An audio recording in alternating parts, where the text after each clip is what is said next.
Hey everybody, it's Greg Rice here in the Bucket, Pawtucket, Rhode Island.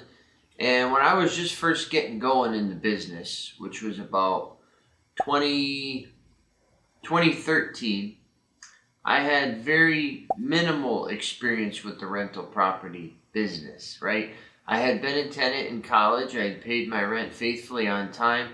I understood the concept of they need my money in order to pay their bills, but I really didn't know much more than that. So when I got started here, I started as a leasing agent. I had about 20 vacancies bestowed upon me from Nick. He had acquired those clients and he was bursting at the seams. So I started to rent these units. And as I'm renting them, I remember renting a single family with water views in Warwick for $16.50. And to me, that was a lot. I think it was Mill Drive or Mill Road in Warwick. And the people that they loved the house, but they just barely qualified, and we ended up getting it done. But it was at that point that I said, you know what? That's a really nice house. It's a really good rent. And then I started to rent out the apartments. And at the time, I remember renting, $550 apartments in Woonsocket. And then sometimes I would get a really nice one in, Providence or North Providence for maybe $10.95, $11.95 for like a townhouse.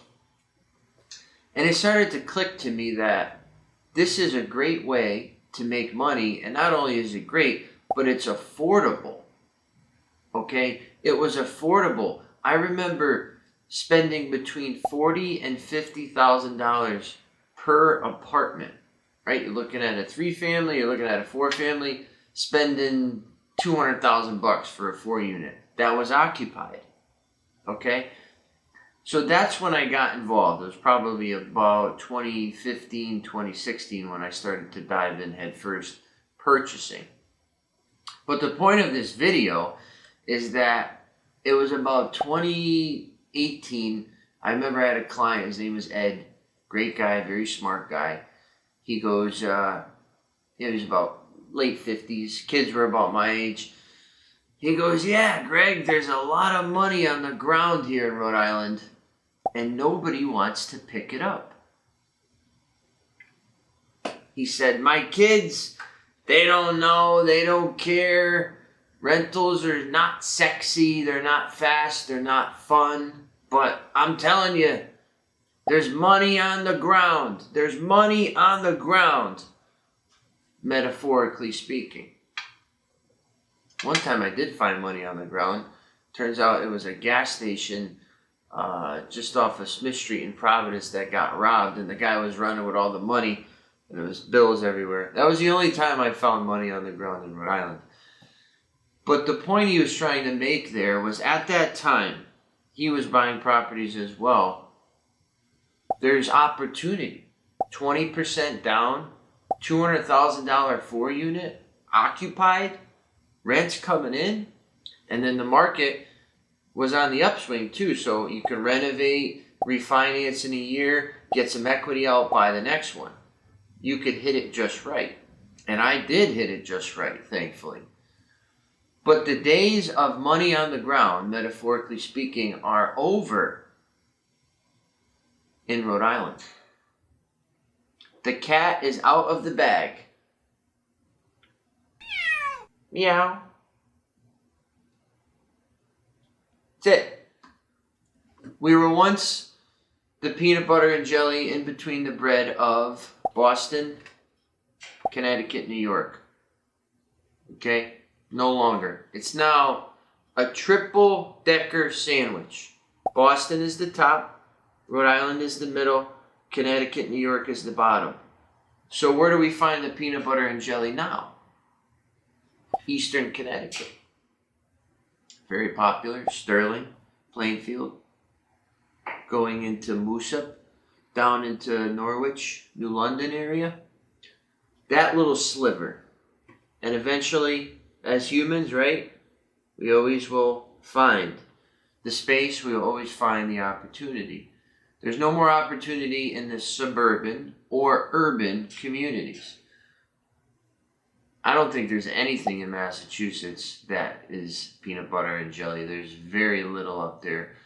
You might have to go into central Mass to find some deals, if you will, or some ways to wiggle in that are affordable.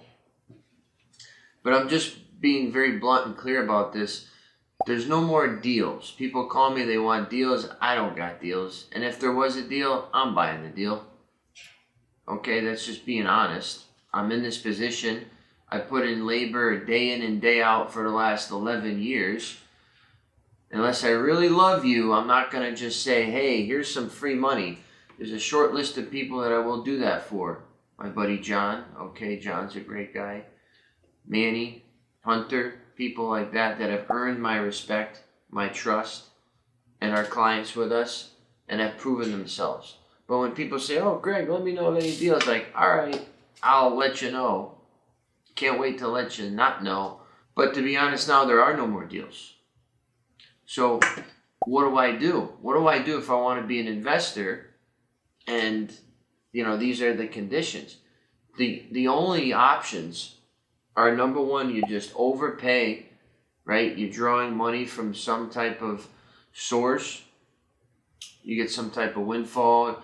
You get a big stock market gain. You got a crypto gain. Somebody dies and leaves you an inheritance. Those things are fine because you didn't physically have to hammer and nail to make that money, but it's still money. Or option number two is you got to live there. Okay, you got to live there, get a lower down payment, reduce your housing expense, if not minimize, and stop paying rent or stop living in your parents' basement. Okay, I know a lot of people that are my age that are living with their parents. They're living with their parents because what else am I going to do? Spend $2,000 for this shit apartment and never be able to save and never be able to buy?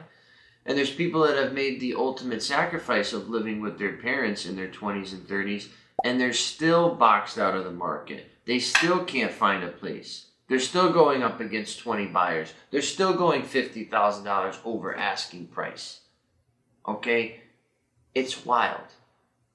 It's a wild time, and I'm grateful that I got into this game before it was so popular, before it was so flooded and inundated. So if you're just getting on board now or you're looking to expand your empire, it's really not a great time. It's really not a great time unless you have other motivations. Some people, they come here, they want the tax deductions, they want the long-term longevity, okay? They want the leverage, they want the depreciation, whatever they want, that's fine. But most people are here for the cash flow. And it's just very tight right now. Rents are very high, but expenses are very high, and acquisition costs are even higher. So just because the numbers on the news say, oh my God, rents in Providence are $2,000. All right. On my 2-unit, I'm getting $4,000. My mortgage is $3,000. Okay. Taxes are this, insurance that, managers this. I lose money charging $2,000. So you got to dig deeper than the headlines, folks. You got to go deeper than the headlines. And if you got this far in the video, you're learning perspective, right? That's all I got on this topic. So any comments, let us know. Put them in the field, the section below. I'll get right back to you once again. Greg Rice here in the bucket with the bad news. Your property and your future investments managed but temporarily delayed.